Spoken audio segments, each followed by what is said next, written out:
नमस्कार, आपके साथ मैं हूं नलिनी पांडे और मेरे साथ मेरे सहयोगी मयंक जुड़ गए हैं। मयंक, तालिबान के विदेश मंत्री भारत के दौरे पर हैं और इन सबके बीच काबुल में भी ब्लास्ट हुआ है। ये कितना ज़्यादा अहम हो जाता है और देखिए काबुल में ब्लास्ट के क्या मायने हैं? देखिए देखिए ये बड़ी खबर। एक तो जैसा सब जानते हैं कि तालिबान के विदेश मंत्री जो हैं आमिर खान मुत्ताकी, ये भारत की यात्रा पे हैं इस वक्त, न्यू दिल्ली में हैं। और उनके साथ तमाम बड़े तालिबान के जो नेता हैं वो इस समय दिल्ली आए हुए हैं। और इसी बीच उनकी जो है भारतीय विदेश मंत्री एस जयशंकर से उनकी मुलाकातों का दौर चल रहा है। और राष्ट्रीय सुरक्षा सलाहकार जो है अजीत डोभाल, इनके साथ भी इनकी मुलाकातें हो रही हैं। इस बीच में जो बड़ी खबर वो ये कि काबुल में पाकिस्तान की तरफ से स्ट्राइक की गई है। इसकी पूरी टाइमिंग को लेकर भी सवाल खड़े हैं। अफगानिस्तान के विदेश मंत्री भारत के दौरे पर हैं और इस समय पाकिस्तान की तरफ से काबुल में धमाके करना, हमले करना, कुछ लोगों की ये राय है कि ये जो दौरा है, इस दौरे के को देखते हुए इस वक्त को चुना गया है। इस तरह की बात कही जा रही है कि अफगानिस्तान और भारत की जो बढ़ती करीबी दोस्ताना रिलेशंस जो बढ़ रहे हैं, ये पाकिस्तान को नागवार गुजर रहे हैं, इसलिए ये टाइमिंग चुनी गई है, ऐसा कई लोगों की राय है। अब देखिए, ये जो पाकिस्तान के रक्षा मंत्री हैं ख्वाजा आसिफ, इन्होंने कहा था कि हम 48 घंटे में अटैक करेंगे, इस तरह का बयान उनका आया था। अब उसके बाद जो है, जैसा कि हम जानते हैं कि अफगानिस्तान के जो विदेश मंत्री हैं, ये पहला तालिबान का किसी अधिकारी का भारत दौरा है। अब देखिए, यहाँ पे जो बड़ी बात है वो ये है इस दौरे से कि ये माना जा रहा है कि अभी तक भारत ने जो है तालिबान की गवर्नमेंट है उसको रिकग्निशन नहीं दी है, लेकिन इस दौरे के बाद ये माना जा रहा है कि भारत इस दिशा में एक बड़ा फैसला ले सकता है। और साथ ही ट्रेड के लिहाज से, व्यापार, बिजनेस, इंपोर्ट एक्सपोर्ट, इस लिहाज से तालिबान की एक कोशिश है कि भारत के साथ संबंध मजबूत किए जाएं। हमने पहले भी देखा कि भारत के विदेश मंत्री एस जयशंकर हैं, उनकी वहाँ पे विदेश मंत्री जो हैं उनसे फ़ोन पर पहले भी बात हुई थी और कई अहम मुद्दों को लेकर उसमें फैसले भी हुए थे।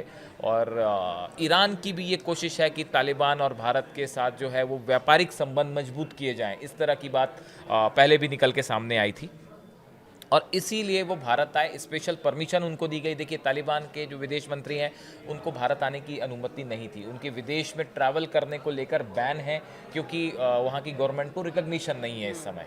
तो उन्होंने स्पेशल परमिशन ली गई उनके भारत आने को लेकर और वो 16 अक्टूबर तक भारत रहेंगे। और बताया जा रहा था कि 16 अक्टूबर तक जो है उन्होंने स्पेशल परमिशन ली।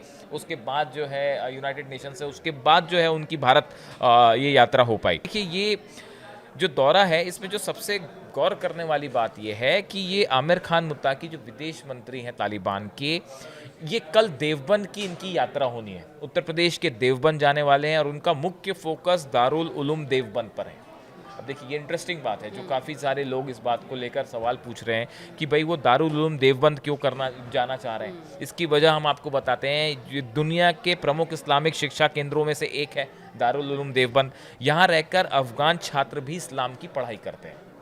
अफगानिस्तान के कई सारे स्टूडेंट हैं जो दारुल उलूम में रह के पढ़ाई करते हैं, देवबंद में रह के पढ़ाई कर रहे हैं। और देवबंदी विचारधारा तालिबान की धार्मिक नीतियों से भी कुछ जुड़ी हुई मानी जाती है, करीबी मानी जाती है, क्योंकि तालिबान के कई नेता जो है वो देवबंदी मदरसों से प्रभावित रहे हैं। इस तरह की बातें कही जाती हैं। विदेश मंत्री की यात्रा शैक्षिक और सांस्कृतिक संबंधों को मजबूत करने वाली हो सकती है। अब देखिए, वो यहाँ पे आके उन छात्रों से मुलाकात करेंगे, उनसे बात करेंगे, इस तरह की चीज़ें हैं। अगर ये दौरा उनका कैंसिल नहीं होता है तो, क्योंकि कल जिस तरह से धमाके हुए काबुल में, उसके बाद ये भी बात सामने आ रही कि हो सकता है वो अपना दौरा बीच में छोड़ के वापस अफगानिस्तान चले जाएं। लेकिन अगर वो यहाँ जाते हैं तो तालिबान के जो नेता हैं वो दारुल उलूम देवबंद का काफ़ी सम्मान करते हैं। इस तरह की बातें हैं जो एक्सपर्ट्स बताते हैं और इसीलिए इस यात्रा के लिए ये भी चुना गया, देवबंद जाना उन्होंने फैसला किया। देखिए, इस समय तालिबान के सामने एक बड़ी चुनौती है, वो ये चाहता है कि उसको अंतर्राष्ट्रीय स्तर पर रिकग्निशन मिले। जिस प्रकार से भारत हाँ, की जो वैश्विक मंच पर नीतियां हैं, सम्मान हो रहा है, उसको लेकर अब अफगानिस्तान की ओर से भी तो वही वो पहल इस तरह की जा रही है। कोशिश वो कर रहे हैं कि भाई हमें भी रिकग्निशन मिले और अलग अलग देश जो हैं वो आपको मान्यता प्रदान करें। तो ऐसे हालात में उनका भारत दौरा इस लिहाज से बेहद अहम है। वो व्यापार चाहता है, भारत के साथ रिलेशंस चाहता है, छात्रों के आदान प्रदान को लेकर जो है वो चाहते हैं, ट्रेड को लेकर खास तौर पे जो है वो फोकस है तालिबान का। तो ऐसे कई सारे क्षेत्र हैं जिसको लेकर तालिबान की भारत से बात चल रही है। रही है। और स्ट्रेटेजिकली तो आप जानते हैं कि अफगानिस्तान एक बहुत अहम एरिया रहा है हमेशा से, और ख़ासकर अभी जब अमेरिका ने कहा कि वो बगराम एयरबेस को वापस लेना चाहता है, तालिबान ने इसका सख्त विरोध किया है। काफ़ी सारे देशों ने इसका विरोध किया कि भाई रीजनल एरिया में बाहर का किसी का इंटरफेरेंस नहीं होना चाहिए। ऐसे में इनकी भारत यात्रा बेहद अहम मानी जा रही। अब नज़र इस बात पे है कि क्या वो कल देवबंद दारुल उलूम जाते हैं या नहीं जाते हैं, या वापस काबुल जाते हैं। और इस बीच में अफ़गानिस्तान में जो धमाके हैं उसको लेकर जो तस्वीर है कि काफ़ी सारे लोगों की वहाँ पे मौत हुई है, धमाके हुए हैं, और इसको लेकर डेवलपमेंट क्या होता है इस पे हमारी नज़र रहेगी। और अगर ये देवबंद जाते हैं तो उससे जुड़ा जो भी अपडेट होगा वो हम ज़रूर हम अपने आप तक दर्शकों तक पहुँचाएंगे। पहुंचाएंगे। तो इस बड़ी खबर पर आगे भी आप तक हम अपडेट पहुंचाएंगे। ये वीडियो आपको कैसा लगा कमेंट सेक्शन में ज़रूर बताएं। Thank you. Thank you.